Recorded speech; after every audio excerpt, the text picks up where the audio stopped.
मोहतरम हजरात, मैंने कुरान करीम की आयत का एक टुकड़ा आप हजरात के सामने पढ़ा, जिसके अंदर नबी अकरम सल्लल्लाहु अलैहि वसल्लम को इस बात की हिदायत की गई है कि ए नबी, अपनी बीवियों और अपनी बेटियों और तमाम मुसलमानों की औरतों को इस बात का हुक्म दीजिए कि अपने ऊपर थोड़ी सी चादर लटका ले, यानी कलामुल्लाह शरीफ के इस आयत पे पर्दा का हुक्म नाजिल हुआ है। कुरान पाक की एक दूसरी आयत का टुकड़ा है, वयज़रिबन बिखुमूरिहिन्ना अला जुयूबिहिन्ना, कि औरतें अपनी ओढ़नियों को सीनों पर डाल लिया करे, यानी इस आयत से भी पर्दा की जानिब इशारा है। मगर दोस्तों, जब मजहबी इस्लाम के रोशन सितारों से कुफ्र और इल्हाद, जुल्म और जिहालत के बादल छटे, बेगैरती और बेहयाई की तारीकियां खत्म हुए, कुरान पाक की अदल इंसाफ से बातिल के लहराते झंडे गिर पड़े, मजलूमों और बेकसों को मसवात और बराबरी का दर्जा मिला, खास तौर पर उन औरतों को जो जुल्म और सितम की चक्की में पीस रहे थे, मसाइब और आराम के पहाड़ उन पर तोड़े जा रहे थे। इस्लाम ने उनको जिल्लत और पस्ती के घाट से निकालकर बुलंदी पर पहुंचाया। ज़ुहूर इस्लाम से लेकर छठवीं तक मुसलमान औरतों की बड़ाई के गीत गाए जाते रहे।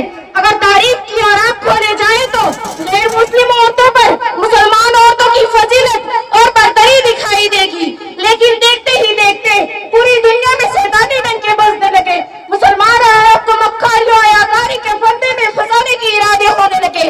मुसलमान औरत को इसके घर के चार दीवारों से निकालकर सरेआम पर बदनाम करना और रुसवा करना उनकी अनथाक कोशिश किए गए। ऐसे समय महफिल बनाकर दरिंदा सिफत इंसान के हवाले किया गया। पर्दा के मखलूकात लाखों से आकार दिए गए। उनकी एक ही सदा थी कि पर्दा की गिरबान को चाक और रेजा रेजा किया जाए और औरतों को बेलगाम और बेहया छोड़ दिया जाए, वो जो चाहे उन खिलाए। चुनांचे ख्वाहिशातें कि उन पट्टुओं की आरज़ुएं पूरी हुई और उन्होंने आहिस्ता आहिस्ता मुसलमान ख्वातीन को बहका दिया और औरतों ने भी पर्दा जैसी अजीम नियामत को पीठ पीछे डालकर मर्दों के साथ कंधे से कंधा मिलाकर चलना शुरू कर दिया। फिर ना पूछी कि इस्लाम मुआसरे में किन किन खराबियों से दो चार हुआ, कितनी मुसीबतें और आफतों का सामना हुआ। बदकारियों व जिनाकारियां आम होती चली गई।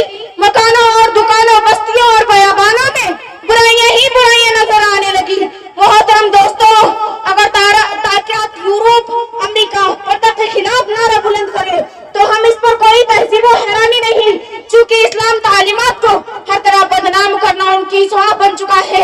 मगर अफसोस, सद अफसोस कि आज हमारी कौम के अक्सर लोग जो मुसलमान होने का दावा करते हैं और मोहम्मद सल्लल्लाहु अलैहि वसल्लम के उम्मती कहलाते हैं, वो भी इसी जहन के गुलाम का शिकार है और उन्हीं के दोस्त बदोस्त चल रहे हैं। किसी शायर ने ऐसे ही लोगों के बारे में कहा है कि उन्हीं की महफिल सवारती हूँ, चिराग है मेरी है बात उनकी, उन्हीं की मतलब की कह रही हूँ, जुबान है मेरी है बात उनकी।